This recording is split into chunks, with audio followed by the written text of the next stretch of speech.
access to another HP News Network special report. This is your host, Patrick Penry, and I want to jump right into some Nuclear Regulatory Commission Freedom of Information Act documents. Again, they are free, available to the public online. Anyone can search through these and write about this information as I do. And I tell you right now, this information is being suppressed on a scale never before seen. In fact, there's an orchestrated disinformation network that is promoting a completely different story than what you find in these documents. Now, I've been adamant since February 2012. This disinformation ring is orchestrated. They're working together, they're cohesive, they're organized, they communicate, they all promote the same story just like the mainstream media does. And as I've said before, now's a great time to see who's working for the establishment and who is not. Okay, let's jump right into these documents and let's look at some more documentation on Unit 4. And in a minute, if you stick with me, I'm going to look at some documentation from Unit 3, which had the MOX fuel. We know for sure Unit 3 had MOX fuel. I keep hearing little stories in the background that maybe Unit 4 did too, but I can't prove that. I'm just trying to, what evidence is in these documents that tends to prove a particular thing, I try to post that up, and if it's hearsay, I'll let you know that, or if it's conjecture, I'll let you know that as well.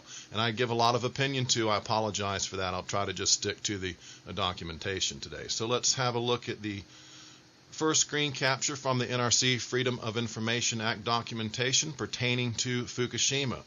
And this is a brief. There's a lot of briefs in these documents as you go through them. Remember, they blizzarded us with 50 million zillion documents at once, and they quadruplicated some stuff within. So you'll read a 900-page document, and about 5 to 10 pages might be real, original, singular, unique information. The rest is duplicated. So you'll scroll through a line of 100 pages, and if you're not careful, you'll pass up a single email that's really critical. So they hid this information. They blizzarded the information. They've done their best to keep us from getting the information out.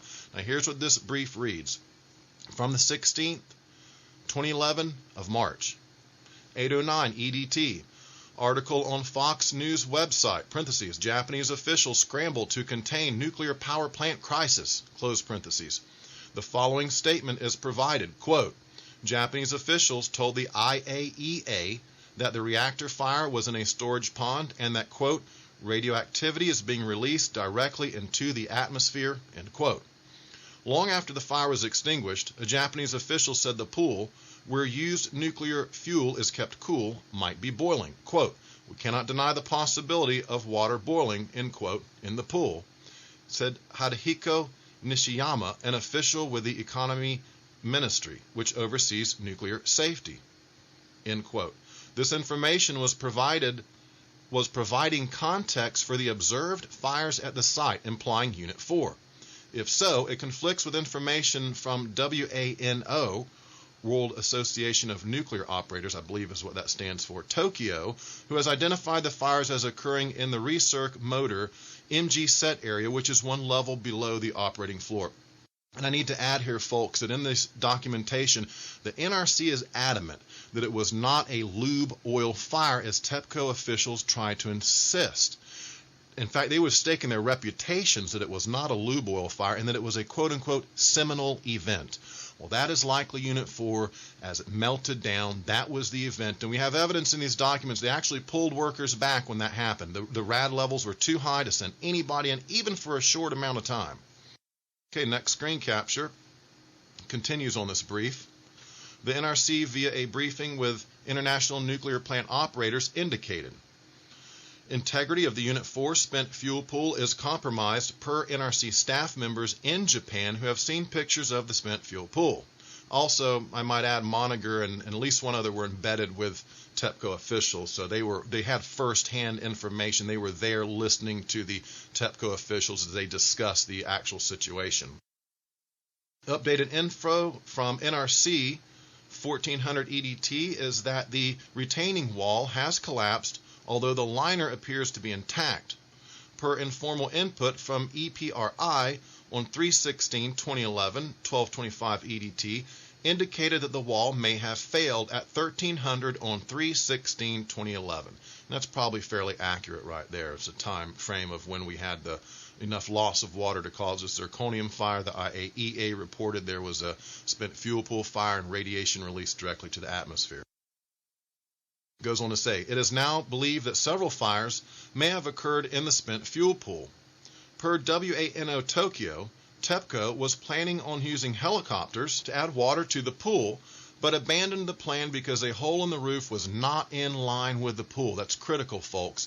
What little bit they could scatter on it with a helicopter or with a water cannon was very difficult to get the water in there as the roof had collapsed, and you had to try to get in through this hole, which was not in line with the pool. The water would have dripped into another location. So again, it was a series of the worst possible outcomes you could have had is exactly what happened. Temperature of the Unit 3 and 5 spent fuel pools are increasing. Degradation of Unit 3 liner was also observed in pictures, although currently not as severe as Unit 4. NRC update, as of 1400 EDT, indicates that the spent fuel pool may be leaking. If the Unit 3 and 4 pools do have water, it is minimal. And that's what Chuck Casto said as well when there was a conversation between the head of the public affairs for NRC, Elliot Brenner, Chuck Casto, and Gregory Jaczko, and the gist of the conversation was as Jaczko checks with Casto to make sure his call on the spent fuel pool is correct. Casto says if there's any water in there, it's very minimal and it won't be there very long. Brenner says, you're making the right call. They say yes, okay, phone conversation done. So there was a recheck to make sure they were making the right call, and they all agreed at that time that was the right call to be made. And Casto stuck to his word all along. His story never changed. And that guy, out of all these people I read about in the documents, if I had any respect for anyone, it would be Chuck Casto. I don't know where they moved him to now. My mom says they moved him off somewhere. Jaczko's gone. Department of Energy Stephen Chu is gone. They're sending him down the road because they don't want us to catch up with him and start asking pertinent questions to these individuals. The Unit 1 and 2 may become susceptible within some period of time. It is now believed that the up and down spikes being experienced at the site are being driven by releases from the spent fuel pool. It is now believed that the up and down spikes, okay, it's repeating that again. I guess some stuff is duplicated in here, but usually in a bigger way. Like they'll take something that's irrelevant that's 10 pages long and insert it in that 900-page document 10, 15 times. So you're constantly seeing, in fact, what you do is you just scroll through it at high speed and you just look for shapes and geometric figures, and that's how I can tell when what they are duplicating stops, and I begin to look at some of these pertinent emails that are very, very relevant. Now, you can miss them if you don't know how to dig through these documents, but if you take your time, you'll eventually find all this information. It is located within the FOIA documents. NRC Commissioner Jaczko, this is 3/16/2011, 1754 EDT. NRC Commissioner Jaczko stated that they believe there is no more water in the spent fuel pool and secondary containment is breached. It's clear with people that if you study these events that have been occurring for the last 20 years, initially the reports will have some honesty and a measure of truth to them.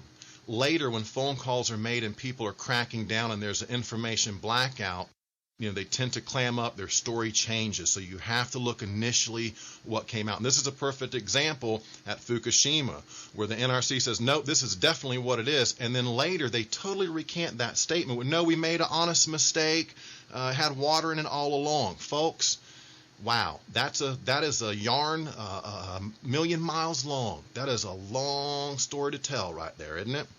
TEPCO and NISA, those are the Japanese regulators, have not confirmed this statement. Again, they're not going to confirm that statement because they don't want to confirm that reality, right? It doesn't mean it didn't happen. They just don't want to admit it publicly. Japan's government is just as secretive and as corrupt as our government is right now. I love the people of Japan. In my song, Nuclear Reality, I say, we love you, Japan. I love the people of Japan. I do not love their corrupt government. I do not love the Yakuza Mafia. I don't have energy enough to hate them, but neither do I have positive, loving feelings towards them, okay? Understand that. Their government in TEPCO just as corrupt as the NRC and our government. You need to know that. From the 17th, low-level fuel rod damage suspected. Well, it's probably more than low-level, folks, is what we have to. The worst case scenario, there's no power, no coolant. I mean, it couldn't get any worse there at that nuclear plant. Explosion that occurred on March 15 is being attributed to hydrogen generated from the spent fuel pool via steam, decomposition by radiation, or zirconium water reaction under low temperature. An analysis of a picture taken from a helicopter on March 16, time unknown, indicated that water existed in the Unit 4 spent fuel pool at that time. And again, very clearly, NRC said if there was water in there on that particular analysis from the helicopter, it was a splash along the bottom and it won't be there much longer. And in fact, they were pretty much adamant. They didn't believe that. They thought that TEPCO was, giving them the runaround. They wouldn't release the video to them, kind of like what happens with us in 9/11 and all these other instances. You don't give the video out because it's actually incriminating. You say it's national security, which means whatever that is might incriminate the government, so you label it national security and you classify it, and we don't ever get to see it. So keep that in mind. You can't trust any of these guys. Initial reports, they disagreed with TEPCO. They said, no, there's no water. They even talked about this lead and sand slurry. In my opinion now, again, it would just be opinion, I'm telling you that, is they probably ended up having to pour the lead and sand slurry into these things, because if you can't contain water, if you can't circulate the coolant, and if you can't have the ideal coolant, in other words, if you're pouring salt water into this thing, eventually the time is going to run out and you're going to have a catastrophe again anyway. So they couldn't really stabilize. They would have had to have poured sand and lead into these spent fuel pools, and they don't want you to know that. They don't want you to know that most of it already burned up and they just covered up what they could left. Again, that's my opinion. Okay, now here is from the NRC FOIA documents, and I'm going to read you a telephone transcription between Mr. Castleman and a Mr. Weber. Mr. Castleman. Okay, that's good to know. Next question is the SitRep, that's the situation report, contains a summary of the revised source term. And I was wondering, it says that we're assuming no spent fuel pool fires, and we have core damage in units 1, 2, and 3. Is this an indication that we think that the risk or probability of spent fuel pool contributing to the source term is reduced? And source term means the radioactive emissions. Each place that would emit radiation is considered a source term. A criticality in a reactor that releases radiation and breaches containment could be considered a source term. If a spent fuel pool has a zerk fire and a melt on the floor, that subsequent release would be deemed a source term. So he says, is this an indication that we think that the risk or probability of spent fuel pool contributing to the source term is reduced, or is it that we're getting heightened concern over the reactors in units 1, 2, and 3? Mr. Weber. It doesn't reflect an increase in our concern about reactors 1, 2, and 3. In terms of spent fuel pool fires, I'm not sure what that indicates. I'm reading it too, and I don't know what that means. Because, of course, spent fuel pools are in integrated space. Male participant, oh yes, Mr. Weber. And as best we can tell, there have already been releases from those pools. Mr. Castleman, yes, that's probably true as best we can tell. I agree with that. I was just trying to get a sense of that, of what has gone into the thinking in revising the source term. Mr. Weber, Larry, do you know? Larry, I do not, but we'll find out. That will run it down. And again, here's indication that source term, they want to downplay it. If they don't want you to know that likely all the spent fuel pools melted down and released everything into the atmosphere. It's too catastrophic. The sheeple can't handle it. That is a cold, hard fact. It just simply is. So that source term was revised, and these guys are questioning. They say, look, we know there had to have been releases from these pools. Why are they not including those pools as source terms in this modeling? Okay, does that make sense to you? They're downplaying, they're leaving out a crucial aspect, and that is the fact they all believe these spent fuel pools have melted down, released the radiation, but they're not going to include it in their modeling. And this modeling is what they base any warning or alert or any pregnant women, stay out of the rain, don't eat green leafy vegetables, that would have factored in there. So you see when they downplay it, you don't give those warnings, and herein lies the criminality of Plumegate, ladies and gentlemen, and it's a horror show to me. I mean, it shook me up for about a week when I really dug into these documents and understood the full ramifications of how big the cover-up was and how many is going to be affected by it. Wow, it's shocking, no doubt about it. Bruising to your psyche is exactly what it is. Okay, we're looking at an email from March 14th, 9:43 p.m. from the year 2011. And in this particular email, let me just read the subject. Request for assistance from Tokyo Electric and Power. Just received call from Mr. Katano from Tokyo Power and Electric. Unit 4 Fukushima now has fire on site. Request help to extinguish. Nuclear fuel/oil on fire. And again, we know it wasn't oil because they said a seminal event. It couldn't have been an oil, lube oil fire. NRC was adamant about that. That was the catastrophic meltdown of Unit 4 is what I suspect. Request assistance with fire trucks to extinguish fire. Request assistance with helicopters as well. They had to remote control bulldoze the roads clear of debris and spent fuel pool pellets that were all over the ground. And that's indicated in the documents, and I've proven that and shown the evidence of that. So the fire trucks and stuff were late to get there and weren't very effective. And NRC was adamant about that as well. These water cannons aren't doing much. The helicopter drops are ineffective.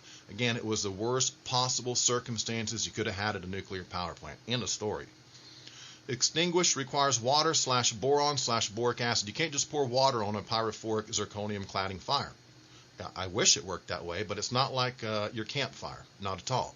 In this one, you have to have a special concoction. That's a boric acid or boron and water, a mixture, a mixture to put it out. I'm not that knowledgeable about exactly what this chemical mixture is, but I know you cannot pour just plain water on it. You have to have a special fire retardant, and that includes boron or boric acid. They will designate safe area for responders. Again, you couldn't just go into Fukushima Daiichi and park your vehicle and go to work and start picking things up and cleaning up. In some levels, the rads were 400 rem per hour.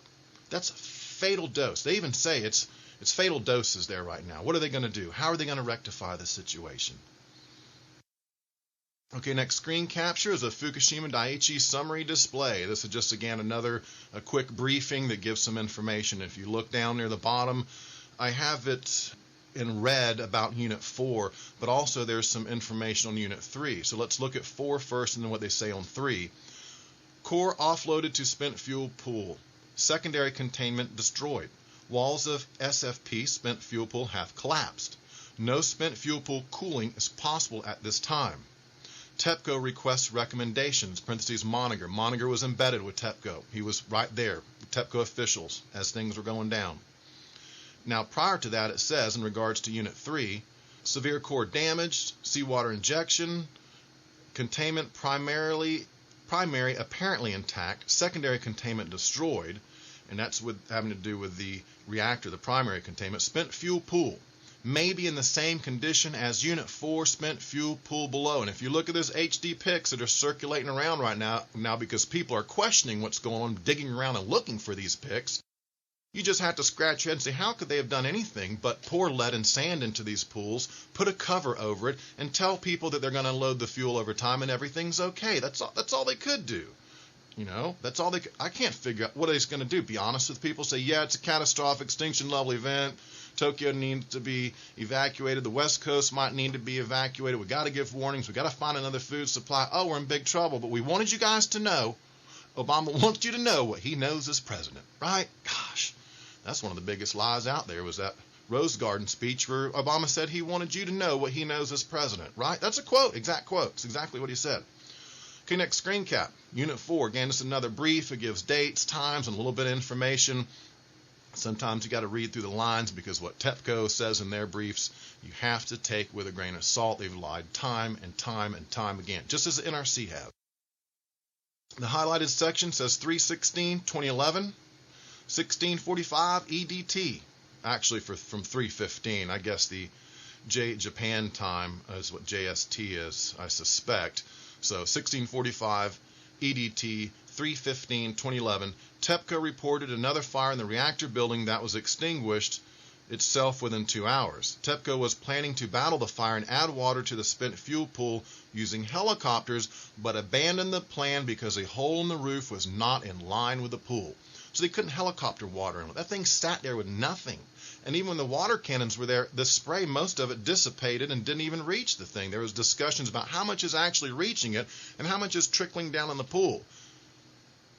They were unable to add water to the pool at a sufficient pace to make up for the volume that was leaking out of the pool. If you have a glass and there's a hole in the bottom of the glass, if you add water fast enough, even though it's leaking out the bottom, you can fill that glass with water. That if the hole at the bottom is bigger than the amount you can pour in at the top, it just leaks right back out the bottom, and you cannot maintain sufficient inventory in that spent fuel pool, and then naturally you're going to have the temperatures rise and you're going to have the zirconium pyrophoric fire. It's inevitable. Next screen cap is an email from March 19th, 8:01 a.m. to Paul Clifford. Subject, RE, proposal to handle dried spent fuel pool. It is an interesting proposal, but it presumes that the damage is still in the process of being done. At a minimum, I think we should assume that the leak tightness in most of the fuel rods is gone, and that most of the rod-like geometry is also gone.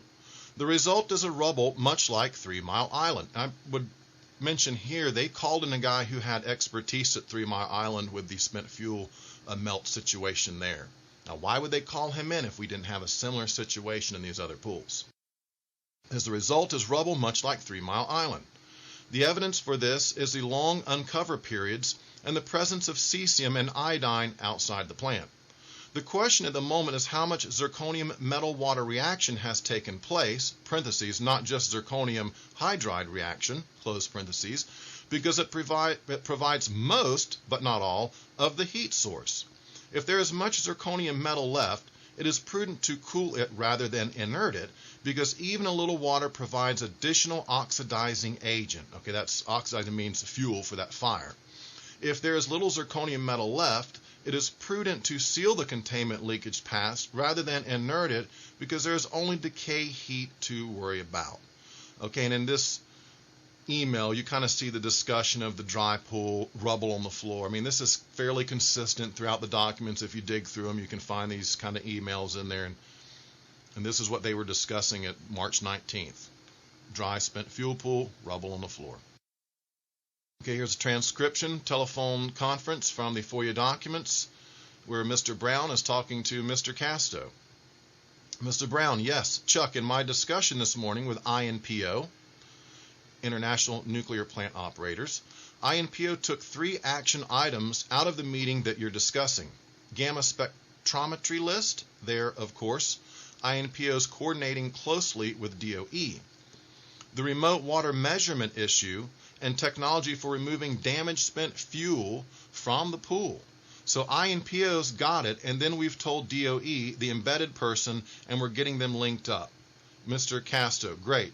I think ultimately probably what's going to happen is that and that's the end of that one right there. And you can see in this one the discussion clearly of removing damaged spent fuel from the pool. So again, indication that if there is some left to be removed, it may be damaged, and there might not be that much there. Some of the fuel rods that were unused would not have generated that same amount of heat, and there was discussion if those are off in a corner, maybe those were saved somehow. But the rest was non-checkerboarded fuel and very likely went through the worst of the worst there.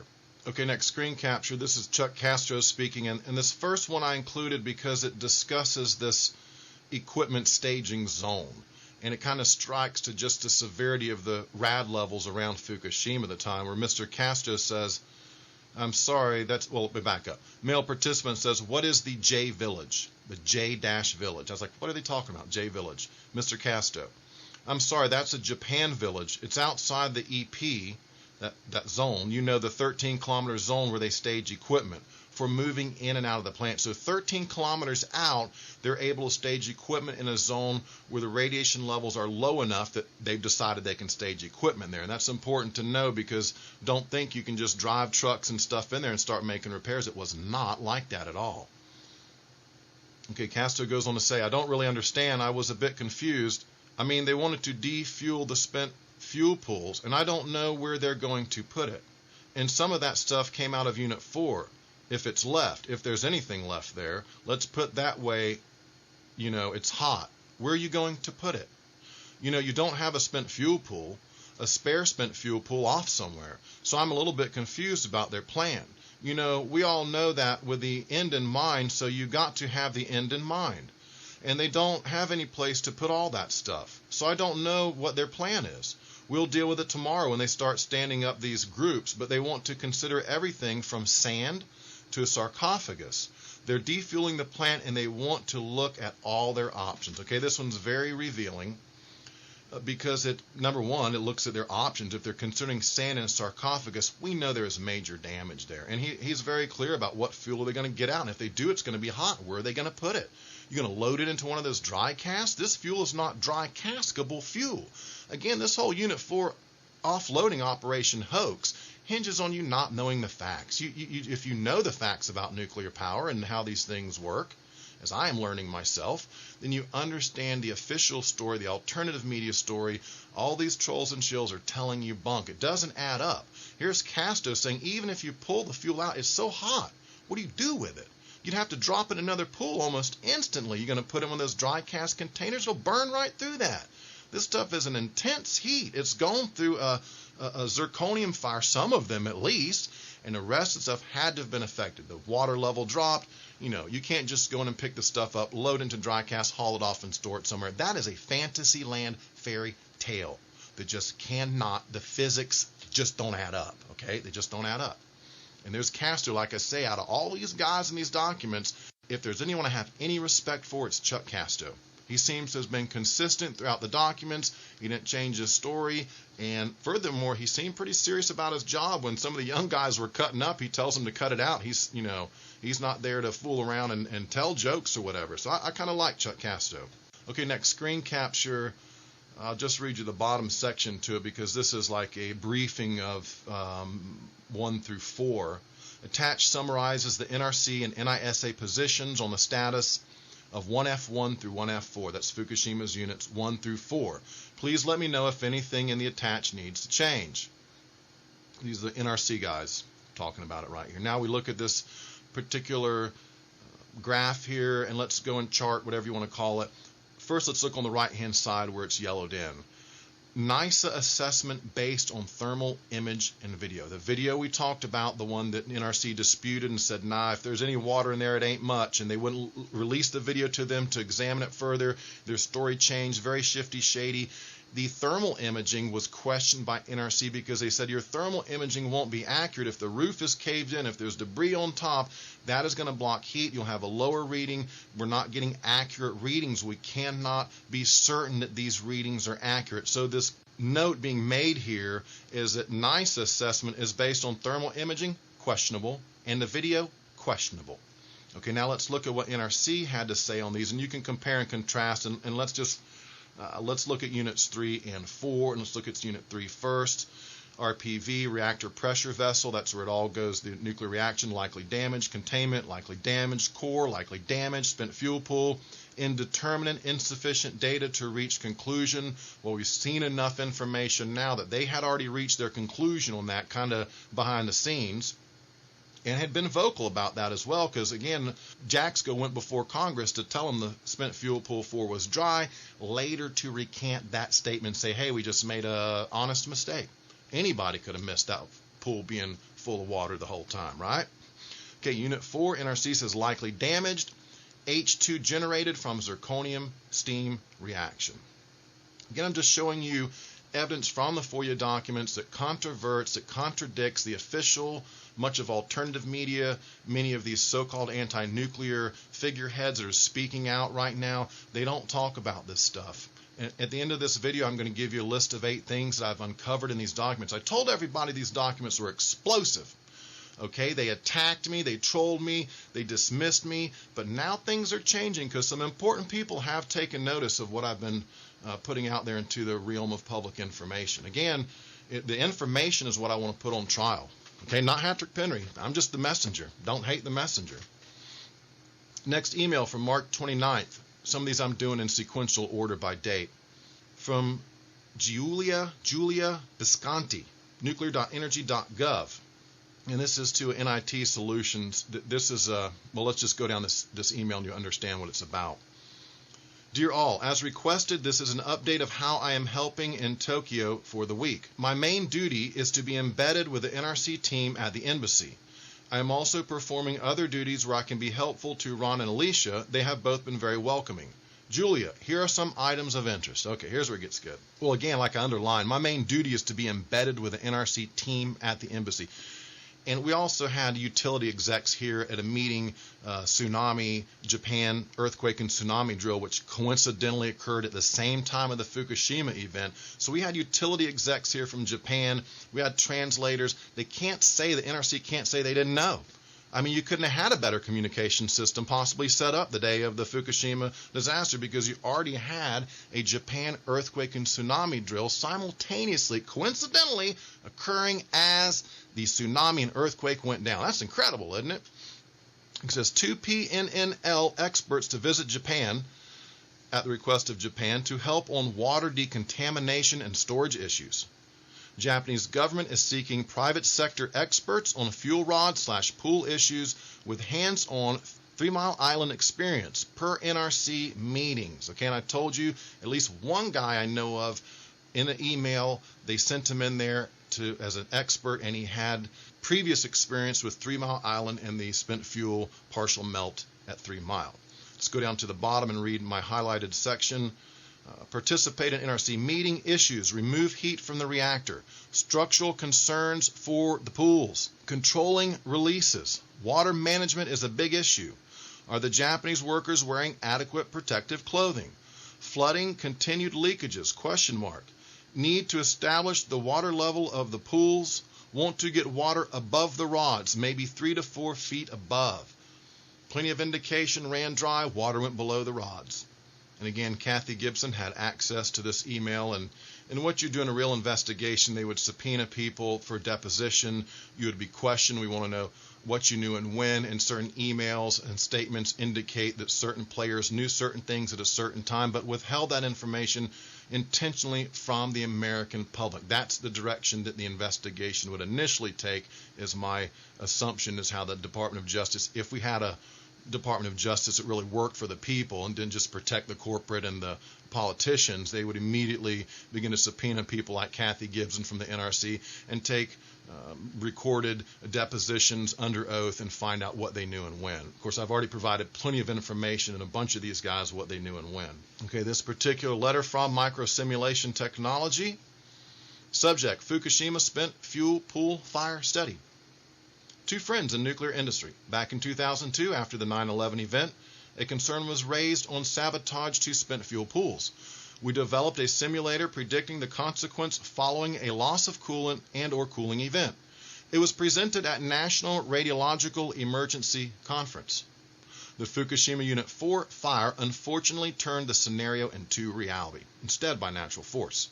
Well, we're questioning that now because, again, there was a Japan tsunami and earthquake drill that occurred coincidentally on that same day. Was it by natural force? We're questioning that now. Here we use the tool PC-Trans/SFP to study the event as attached. Some kind of modeling is what that is. It reproduced the sequence of a pool heat up, leakage via cracks, fuel exposure, and cladding damage all the way to environmental release. It appears that reliability of spent fuel pools is greatly overlooked. A supplemental spray system, as drawn in our 2002 paper, may be necessary. I'd appreciate very much to learn your comment. This is a very telling, very revealing email. Number one, do we need a secondary backup spray system? I don't know. And right here, when the guy says it turned it into reality, okay, this was the meltdown of a spent fuel pool was turned into reality. They had done a simulation before, but now it had actually happened, the guy is saying. Okay, again, from the FOIA documents, this is Mr. Casto speaking. And he says, open up the Demin water line, D-E-M-I-N, that's probably a misspell. Unit 4 spent fuel structurally looks like it's sound, or it's at least there on structure, but we can't. I think they finally have concluded that there's probably no water in it. There's no steam, and they understand the physics of that. No steam, no water. So I think we've over that issue, but it still looms out there somewhere. But honestly, I'm moving beyond. I'm moving past that issue. The helicopter operations just did not work. We know that. Redacted. And again, Patrick Penny, I want to move on past this issue of spent fuel pool number 4 as well, because the overwhelming evidence indicates the worst has already happened there. They're pulling a hoax over on us. They've probably either done the sarcophagi or the lead and sand mixture. They put a cover conveniently over these units 1 through 4, so now we can't see, and we just have to take their word for it, even though all the documentation flies in the face of everything the mainstream, much of alternative, a lot of YouTubers, Facebookers are trying to tell us about Unit 4 offload. Okay, that does it for the information I have on Unit 4. Again, what I just read to you, those screen captures, they're not found in Fear and Loathing. They're not found in Something Wicked This Way Comes. That was recently. Some of those were sent to me from Shazam and Maureen, and some I dug up myself. But again, this is all new information that just continues to bolster this mountain of evidence that says the exact opposite of what the official story seems to be. Now, let's have a look quickly at my information on Unit 3. It's not that much. Again, there's a lot of redaction in these documents. There may be more to know about Unit 3 and 4, but they will redact 30 pages in a row. In fact, there's one that says calculations for spent fuel pool 4 boil off, and it's like 20, 30 pages of redacted. You don't get to see anything after that. Anything at all. Now, if it didn't happen, why can't we see it? Okay. 3/18/2011, 1200 EDT phone call with EPRI, NRC, NR, TEPCO. Discussions about filling Unit 3 and 4 spent fuel pool.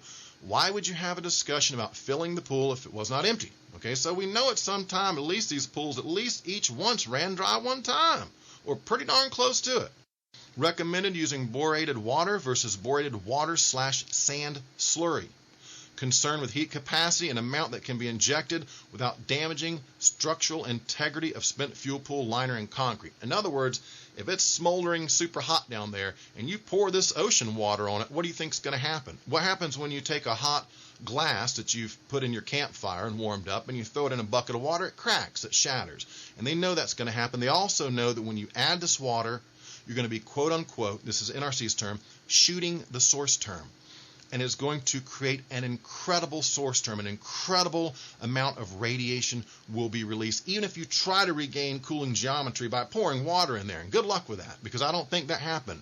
You know, I'm told from reliable source, Shazam, that once you lose that cooling geometry, you don't get it back. You just don't get it back. What happens, happens. When it all burns down, it is what it is. Recommended not alternating flow between reactor vessel and spent fuel pool.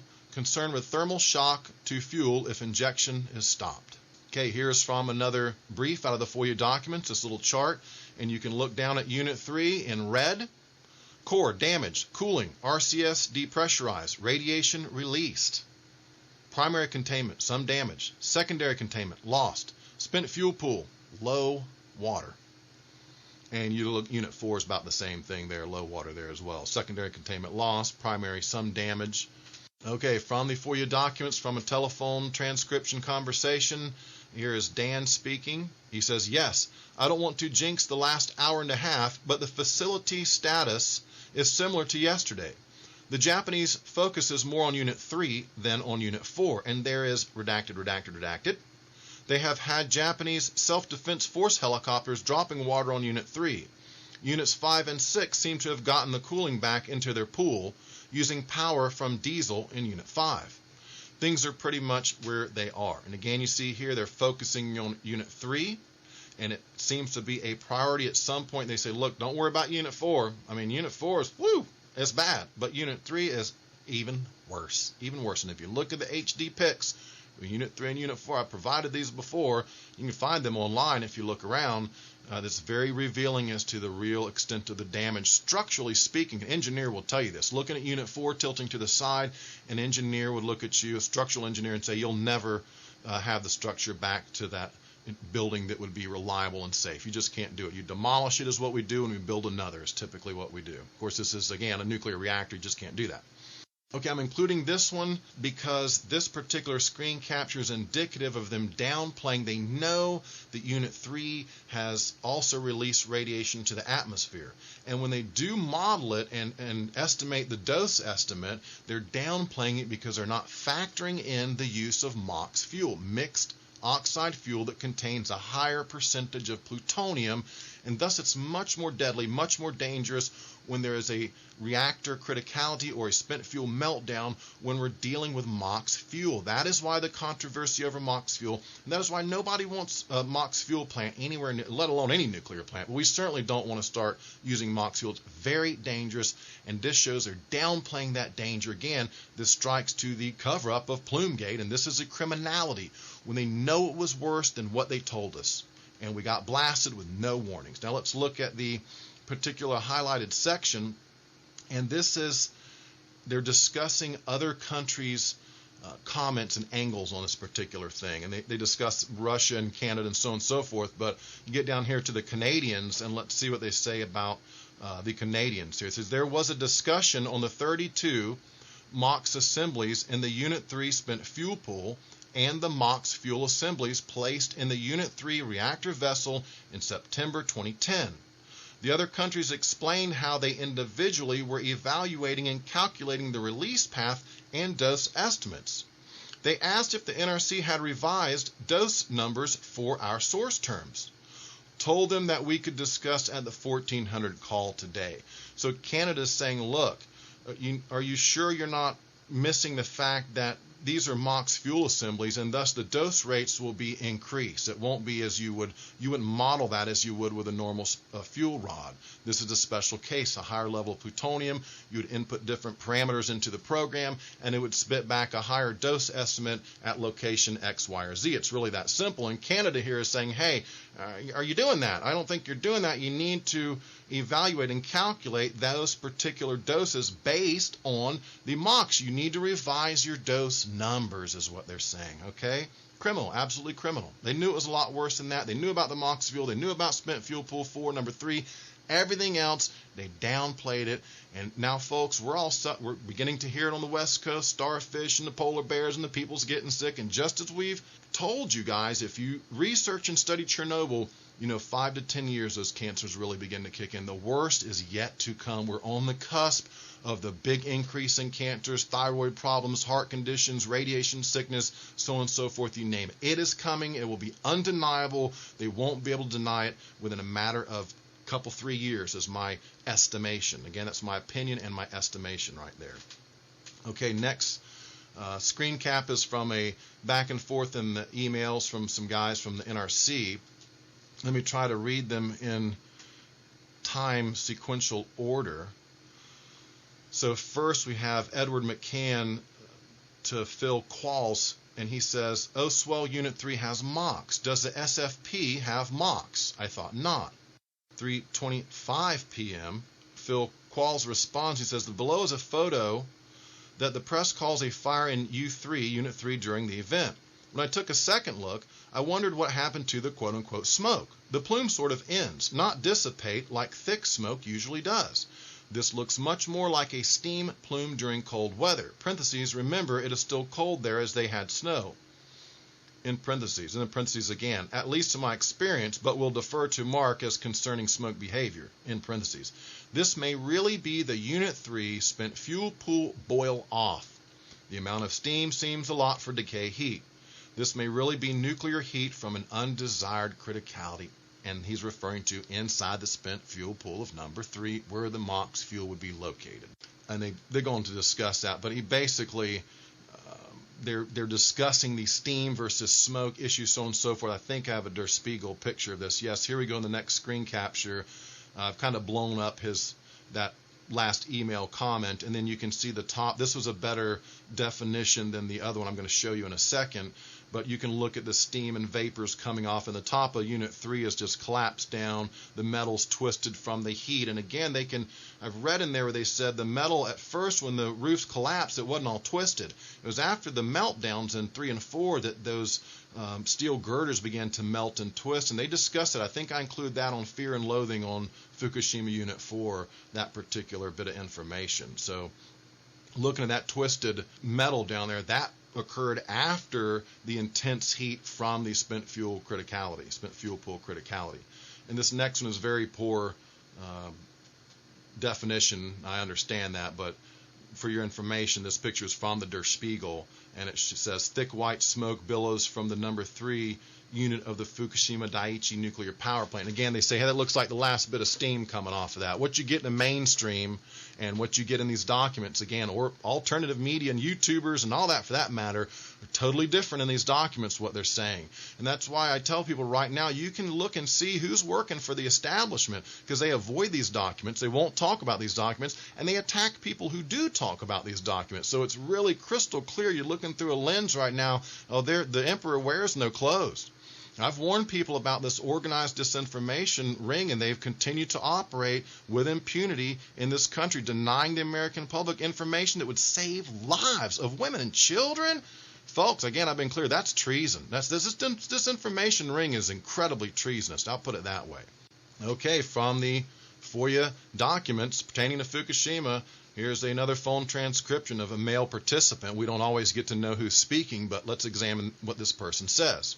We got a live, well, I don't know if it's live, but we got a television projection of this right now in front of us. NHK World is showing the fire trucks. And in the meeting, we talked to them and we said, you know, that spent fuel pool is hot as hell down in there. So when they start dumping in these massive amounts of water, there's going to be some very energetic interaction. They should be expecting a significant source term from this. I mean, if that water, if these rods and all that are 1,000, 2,000 degrees, whatever, they're going to get a lot of energetic reaction from putting in this water. And they're going to be shooting the source term, etc. So they've got to do something, but they have to know that it'll result in a decent source term coming off. So we see even in a good situation where some of the rods melted, but some didn't. When they go to add that water, massive release of radiation, folks, and that's what they don't want you to know. They don't want you to know that. Next screen captured. Male participant, just a question. Chuck said that they think that Unit 3 pool is dry. Do they still, redacted, do they still see a vapor plume coming off of Unit 3? Male participant, negative. Male participant, okay, so they think that all of that steam in the path was the evaporation of the Unit 3 pool and that's now completed? Male participant, yes. Male participant, we'll shoot you a one-page fax if I can figure out how to use the fax form. It's their calculations. They have no measurements, but it's their calculations on water, evaporation rates, the amount of water they should have, what they think is left, and volume needed, and time margins, etc. Male participant, some of the things that would make that calculation, I would think, a little uncertain, would be as when this earthquake hit, so on and so forth. And they talk about water sloshing out of the pool, etc., etc. What's important here is this particular, incredible description where back and forth they're saying has it boiled off? And the guy says, yes. Is there any more vapors, water vapor? No. Has it boiled off? Yes. Very indicative that Unit 3 suffered the same fate as Unit 4. I find no evidence in these documents to indicate that Unit 3 or Unit 4 got out of it unscathed. I can't find it. In fact, the damage I continue to read about is catastrophic to these two spent fuel pools and likely to 1 and 2 as well. They just don't want you to know. And now the covers are up. TEPCO can say anything they want. In national security, state secret security, whatever their reason is for not allowing us a film crew in there to look around, it's totally bunk. It's a hoax that is, we're being hoodwinked is what I'm trying to say. All of America and the world, they're trying to hoodwink us right now. That's a technical term. Okay, one more screen cap, Mr. Casto. So don't wait on boron injections to inject water. They shared some photographs with the images that they took from a helicopter that they claim shows water in the Unit 3 spent. I think it is Unit 3, right, John? John, Unit 4. Casto, Unit 4? John, no, I believe you're correct. 3. Mr. Casto, it was Unit 3 spent fuel pool, and it is still dubious to us. There is a little shine on one little section of the image. And they said, hey, that's water. I mean, they have told us that before when the helicopter flew by on the video, but that's still not proof. And they said that they have this was an initial analysis. So Casto's been the same story all the way through, has never changed. He doesn't believe TEPCO from the beginning. Okay, and here's another one we looked at previously with my spent fuel pool 4 information in the beginning of this video. Here's that particular chart again. You can look down and see the status of 3 and 4 are walls spent fuel pool have collapsed, no spent fuel pool cooling possible at this time, and then it says Unit 3 may be in the same condition as Unit 4. Okay, from the FOIA documents, continued conversation about Unit 3. Mike, dose rates have not changed significantly at the site like I previously reported, but they do indicate that with the return of water in Unit 3 spent fuel pool that, of course, that lowered the rad level. Measurements on site and around the site continues to support the productive action recommendation for the 50-mile evacuation. You are aware of the reporting over the weekend that they did find elevated levels of radioiodine in spinach and in milk. You are certainly aware of that. Dr. Jaczko, yes. Mike, Charlie Miller is down on his way to the White House to support that meeting to agree on the quote-unquote worst case so that we can come to resolution on that and actually have NARAC make the runs that we were pushing to make some time ago. There's evidence of delay on the real runs, the real modeling that might have been more revealing. White House is involved. They're downplaying everything, radiation in the spinach and in the milk. And then we're talking about Unit 4 with the return of water in Unit 3 spent fuel pool. Okay, there's no water in it at some point, and it don't sit like that for very long, folks, before you have this energetic reaction and a criticality. That's just physics, the physics of the reality of our universe, or at least in the section of the universe we find ourselves in this time period. Okay, folks, and that apparently that ends this little bit I have on Unit 3. I've probably got a lot of more stuff floating around, but my desktop is a mess. I'm trying to get things in order, and that should be enough, again, to show you that what happened in Unit 3 and Unit 4, very similar situations. Check out some of the HD pics circulating online, and again, decide for yourself what you think the story is, but just keep an open mind, and always remember, look at the opposing side's point of view. If you're a follower of particular media outlet A, B, or C, or X, Y, or Z, and their story is different than mine, please look at my story, and vice versa. If I give you a story but someone else says, hey, we have a different version, go look at all the information, because until you have garnered the entire amount of information you can possibly have, you can't make that ultimate informed decision for yourself, what you believe, okay? And quickly, before I take off, I'm going to read to you, and this will finish this video, the 8 things, very quickly, that I have found in these FOIA documents that everyone's avoiding through mainstream, through alternative. The anti-nuke figureheads won't talk about it. All these YouTube channels that I believe are controlled opposition, all these Facebook pages and characters I believe are controlled. It is huge, and it is stunning and overwhelming when you realize how many are avoiding such a serious topic, and that it cannot be an accident or coincidence, okay? Number 1. The world's largest provable cover-up involving President Obama and multiple agencies. That's the big one found in these documents. Proven. I've made the case. Something wicked this way comes. Please read my book. It's totally free. I've never asked for money and never will. Number 2, Navy ships were knowingly exposed to high levels of radiation. I have a screen capture where they say if you're worried about having angst about moving Navy ships, run a bunch of worst-case scenarios and pick the least worst-case scenario, and you won't have to move the Navy ships. I'm paraphrasing there, but that's pretty close to what the guys say. Number 3, TEPCO. Intentionally discharged radioactive water into the Pacific since April of 2011. I proved that with documentation where TEPCO admitted it. In these documents all along, TEPCO had already admitted that. Now, had all these media outlets and figureheads dug into these documents like I told them to begin with, they would have found early on TEPCO was dumping that water. They could have proved it. Instead, they did nothing, and because nobody else would report on it, I did, and I broke that story officially, that TEPCO's admission of dumping, intentionally discharging high-level, in some cases, high-level radioactive water into the Pacific, that was proven in the documents. Now, after I posted up that particular video and wrote about that, yes, mainstream began to leak out the fact water was going into the Pacific, and now it's all over the place. They avoided these documents, and again, folks, myself and other researchers sent this information around to all your favorite alternative media outlets. We begged these anti-nuke figureheads to talk about it, and they won't. We send them the information, we prompt them, they ignore us. I'll leave you to your own conclusion on that, although I have my opinion on that, and I'm vocal about it. Number 4, Bechtel hosed the American public for $9.8 billion for their pumping system that Japan didn't want, and they were vocal about it. They said they didn't want it. They tried to push it on them, and in the end, Japan didn't want to pay for it. Guess what? The DOD pays for it. Aren't that nice? $9.8 billion, and you, the taxpayer, will end up footing that bill for pumps that TEPCO Japan didn't even want. Bechtel made the money on that little debacle. Number 5, a quote-unquote Japan earthquake and tsunami drill occurred simultaneously as a Fukushima event. Many of you know that during 9/11, Vigilant Guardian was being run, a drill that was simultaneously run. Many of you are aware of the Federal Building drill, the Oslo bombing drill, the Aurora drill, Sandy Hook drill. It goes on and so on and so forth. Indicated in these documents is that there is a drill that occurred between utility execs from Japan and NRC. Okay, and NARAC was involved and so on and so forth. It's quite a huge conspiracy, and like I say, hundreds if not thousands are going to have to be arrested before this is all over. And so that's also an important thing that we found in these FOIA documents that nobody seems to want to talk about or mention.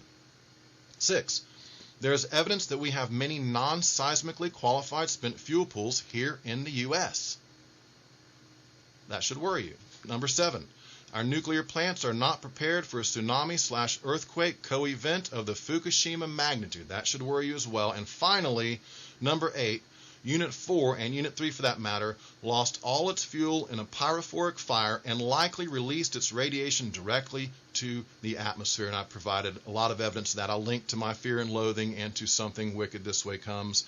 And that pretty much sums up this particular video. I wanted to cover those 8 points from what I've found in these documents that they don't want to talk about. It's very revealing once you know the important subject and who all's unwilling to speak about it. Okay, so that covers it for this video. I'm sorry it took so long, but this information was critical to get out there to you, the American public, and we'll talk to you again later in a future video. This is Patrick Penry, over and out.